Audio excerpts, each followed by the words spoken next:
Hello, in this video I just want to show you the OpenPinner client which I wrote in AngularJS to you, and what it is and how it's gonna help you. And this video is made only for educational purpose, to give a brief idea about what is a blockchain, what is an IPFS, and how the peer-to-peer internet is working. You could see the OpenPinner client's full code over here, and if there is any kind of trackers or any kind of things has been attached with this stuff, you could actually see entire code here, and you can do a basic research on this and how it's everything is working. And if you click on the this particular glitch link, it will open up a window which is something like this. It might take some 2 to 3 minutes based on the glitch request to run this particular thing to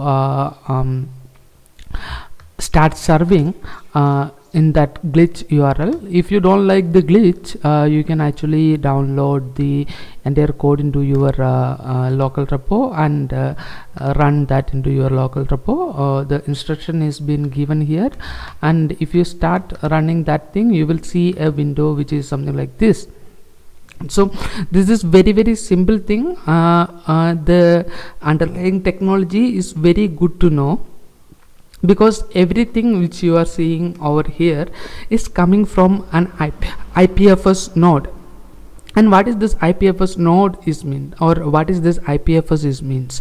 IPFS is a peer-to-peer internet service, which is like what we could say, we can say it is like a peer-to-peer file service which is existing, something like torrent. So this is something like that, which is like peer-to-peer internet, where one peer hosts the file and other peer can actually take that thing and host that over there too.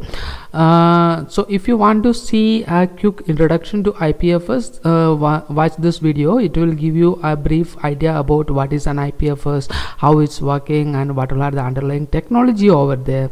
All those things you could see over here. So this particular OpenPinner client will be having 3 tabs. One is new pin, add pin, and search. So the new pin will help you to see the new pins which is onto our IPFS node, and this will help you to search onto this IPFS node to get the pin correctly.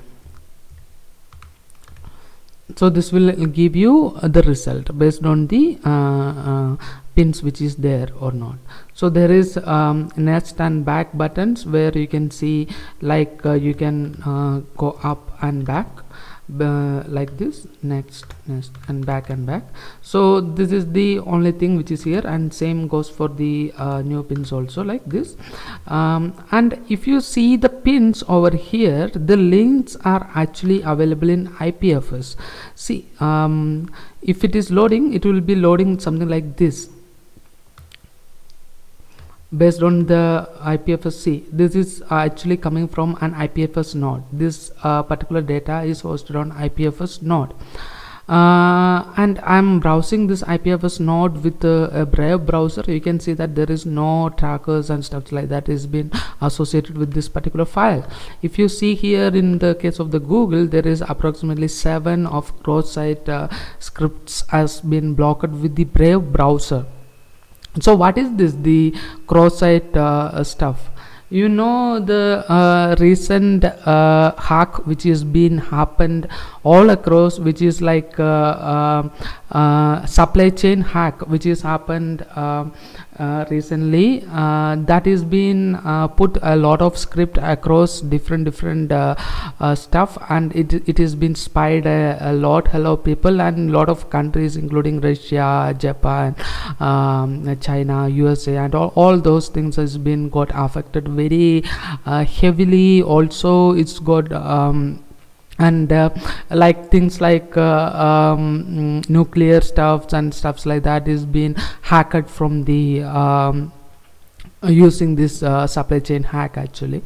So basically here the IPFS is removing all these middlewares from the node which is been there. That is the power of the any kind of blockchain technology. So now let's see how everything is working. So you can actually add pin here, like which is something like so this is the latest pin, and you can write the content here, which HTML also is been supported. HTML also supports. And also you could actually add images, which is like a base 64 string, and how to do that is been given into these two links. And once you press the save button, the result will be given here. See, the hash will be available here. This is the hash of this particular file. And if you go to IPFS node here, it will serve from an IPFS node. See, this the file is been served from an IPFS node, and if you click on that, HTML also supports. We have attached a small miner here in order to maintain this particular network. Brave browser is showing that as well. This is like see, one tracker, that is hosting cloud racing sr.js. This is basically a crypto miner script,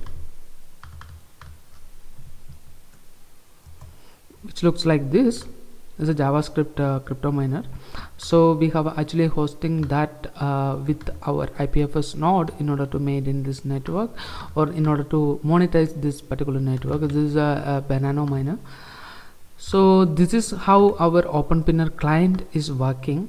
So there is three things which I would like to point out. The thing is like, this is undeletable, which means that once you hosted the file into IPFS node, anybody who has the hash can pin this file into their node, which means that there is not a centralized authority, which is like Google. You see, like all the file is been dumped into their own data center, like Amazon or DigitalOcean or Google or Linode or whatsoever. It's everything is dumped into their own data center. But in the case of IPFS, it is distributed. I mean, it's peer-to-peer, so that there is no centralized authority which can mine the data from this particular stuff and sell you advertisement or whatever the creepy stuff associated with that to you.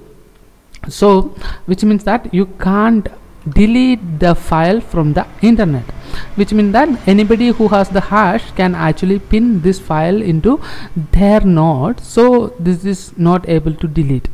So the usage of stuffs like that is like you know, the ex-American president Donald Trump's Twitter handler. What has happened to his Twitter handler, we already saw.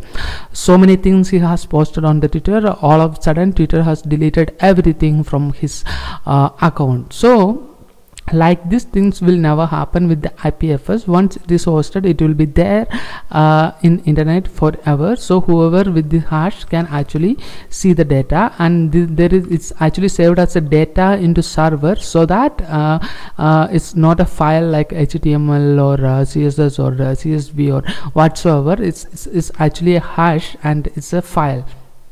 So that is the one thing which is undeletable, uneditable. Which means that if you are hosting a document, nobody can edit that particular file. If you are putting a dynamic website, like for instance we say it's a web 3.0. if you are hosted a file on web 3.0, whoever has the if the attacker got access to the database of that particular stuff, they can edit the data without knowing the admin. So it will start to serve the false information to the visitors. So that is something like a very hard thing for the website DevOps or the internet DevOps. It will affect them very hardly. So in the case of IPFS, everything is a hash and it is unchangeable, like it's as a blockchain. It's a kind of blockchain kind of thing, so that nobody can edit the stuff. And this is untrackable, which means that there is no centralized authority into this particular peer-to-peer network. If we see the GitHub also, there is approximately 4 of different trackers has been already Google, that thing, this thing, collector, GitHub, app.com. So all these stuffs will not be there. Nothing has been tracking here. So these are the three things which is actually interested to know about the IPFS. And if you maintain a fork of this particular repo, it is a great help. And all the API documentation is been here. And if you don't want to use the Angular client, you could actually use something like a Postman. There you can actually send and receive the request and see how everything is working. That is the things which you can see from this IPFS documentation, which is over here. So if you have any questions regarding this, do let me know. And if you have any suggestion, or you want to contribute into this thing, or you want to develop this further or stuffs like that, do let me know, and I'll be available for that. So yeah, thank you.